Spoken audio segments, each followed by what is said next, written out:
That's what I was dealing with. So now I'm doing all the fucking work as the manager, which is fine, but they weren't really compensating me for what I should be doing for having, working in the restaurant and then having taken all the responsibility in the peripherals of said restaurant.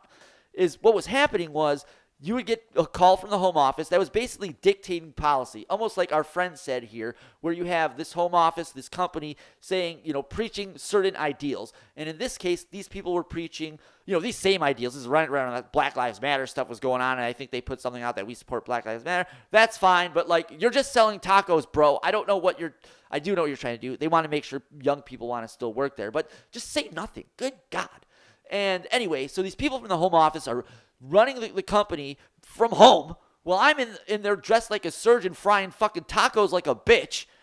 And, they're sending out emails in their pajamas, doing nothing, having their assessments about the restaurants, sometimes complaining about the way the restaurants were doing their business. And it was just frustrating because it's like, hey, bitch, if you're so worried about labor, if you're so worried about the way things are run here, why don't you put some fucking pants on, put on a polo shirt, come on down to the restaurant, and work, because either way you're getting paid just like I am. So if it's such a fucking problem, just put on your fucking pants and come on down. But did they do that? No. They just wanted to sit home like some elitist fuck and dictate policy in pajamas from their keyboard while their kids are running around and they're sipping coffee and jerking off to Oprah. They're just nonsense. It's just fucking nonsensical. And I can totally understand why this person said these things that they did, because I'm sure on some level they were dealing with exactly what I was talking about. Because again, this is a place or a business in Chicago. I don't know where SPB, where the fuck it's called, is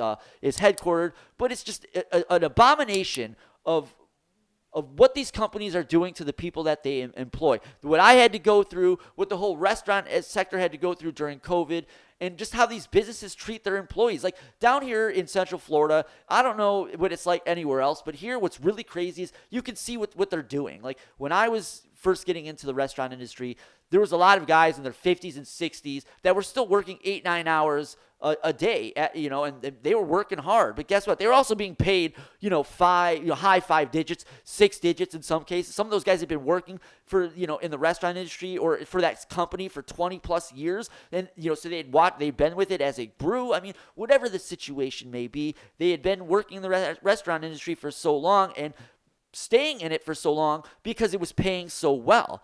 Well, around here, everyone's like 24 that works in the management team specifically, and it's just, and then it's also kind of inverted because you'll see people who are servers that are, on the higher side of the 30s. I mean, obviously if you go to Disney, everyone's old there because those servers are going to make like $100,000 a year. And just like the ushers at Wrigley Field, they ain't going anywhere. They're going to hang on to that job till they fucking die. And I kind of understand that because there's just so much volume at both of those places. And people want to be there when the Cubs win the World Series in Wrigley Field. Hint, it's probably not going to happen. But I understand what's going on there. But everywhere else, it's not really the case.